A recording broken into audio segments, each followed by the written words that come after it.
ગોગા મહારાજની જય.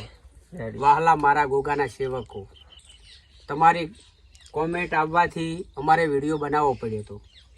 આજ નમ્ર અપીલ છે કે તમને એડ્રેસ હું આપી દઉં. તમારે ભાભર કે થરા બાજુથી આવવું તો વાયા મોડલા થઈને આવવાનું. મોડલાથી કેનાર ઉપર તતીણા સીમાડા ઉપર આપણા ગોગા મહારાજનું મંદિર છે. અને રાધનપુરથી આવવા માટે અરજણસરથી આપણું કેનાલે આવી અને આપણા ગોગા મહારાજનું મંદિર છે. બરાબર.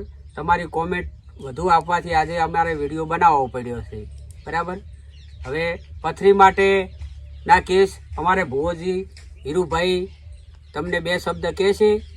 જય ગોગા મહારાજની જય ગોગા. ભલા જય ગોગા મહારાજ. જય ગોગા મહારાજ. ભલા ભાઈ, હા મને મહારાજ જાતે મળેલ છે. બાપુ ને જાત મને 2 બોલ પથરી ના આપેલ છે. એટલે આપણે વસ્તીને સેવા કરવામાં આવે છે. એટલે હરેક પથરી વાળું હોય આખા ગુજરાતનું સાંભળતું હોય તો આખું ગુજરાતને પથરી મટાડવાની ગોગો મટાડે છે. હું એક નિમિત્તનો આધીન બનું છું. બરાબર.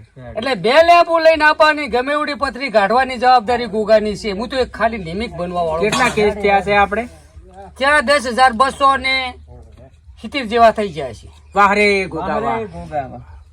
બરાબર. જય ગોગા પછી મહારાજ. બીજું શું શ્રદ્ધા લઈને આવે ભાઈ, હા.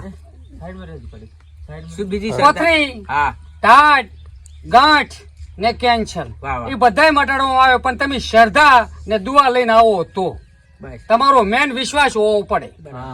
ને દાઢવાળું તો એવું ને મહારાજ તરત ટોપરું ખવડાવીને મેકી દે છે. અને પથરી માટે તમારે રવિવારનું હાટું નહીં, ગમે ત્યારે આવે દુખો તારા આવી જાય. પથરી માટે 24 કલાક વિના મૂલ્યે સેવા છે.